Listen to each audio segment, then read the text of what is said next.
Over to you. Okay, so we are doing the Great Battle of the Somme by Harry Allen's from 24/1. Now, it started on the 1st of July and it went on to the 18th of November, 1916. It took place on the Somme River and the north-central Somme and the southwestern parts of Calais. And it had the highest casualties of any battle in the First World War, at a total by the end of the battle, just over 1 million total for both sides. On the English generalship, there was Hubert Gough, Douglas Haig, and Ferdinand Foch for the Allies. Now, there had been a bit of a argument over the tactics, and this led to the great failure that came about. And then for the Germans, there was the Crown Prince of Bavaria and Fritz von Below and Max von Gollwitz. Fritz von Below, who was brother to another German general, another von Below, I can't remember his first name.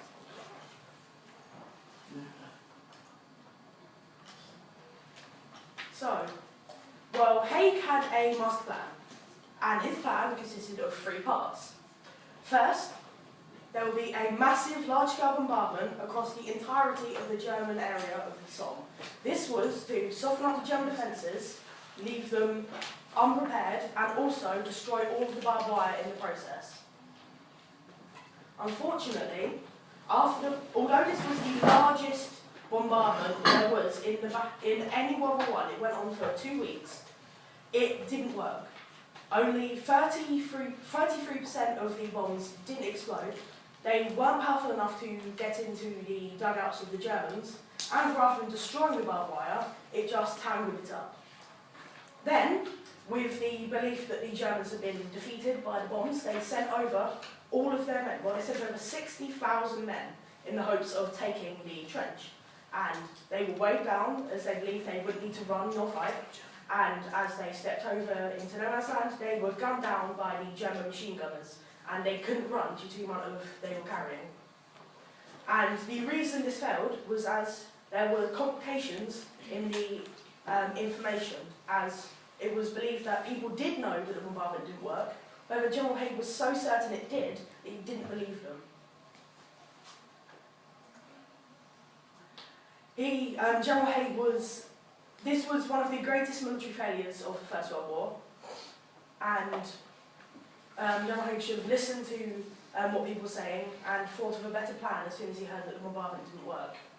For the rest of the battle, after the bombardment failed, the English and the French were constantly trying to take the trenches, and they often got to the trenches. However, due to the massive loss of people in the first day, they could never hold them and were driven back, by the end of the war losing over 500,000 men.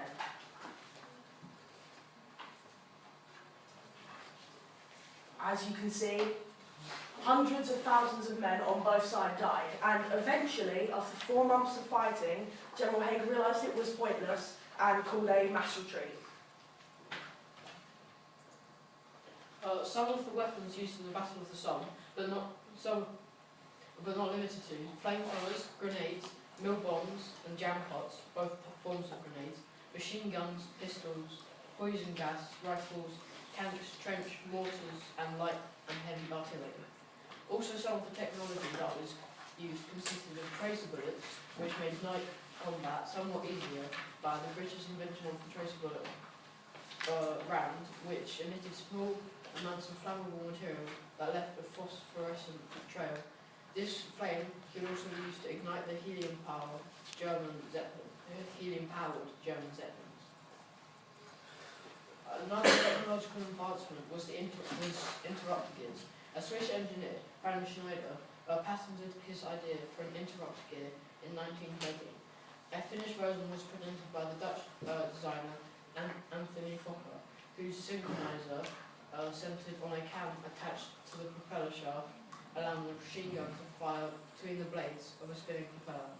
The Germans adopted Fokker's invention in May 1915, and the Allies soon produced their own versions. Strategy and tactics. The strategic plan for the Somme was that of a combined offensive from France and Britain to be carried out across the Somme, with a smaller attack by the British in the area between La Basse and Ypres.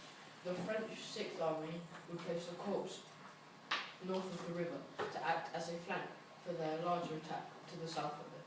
Whereas their plan used during the battle was a bombardment of unspeakable sound.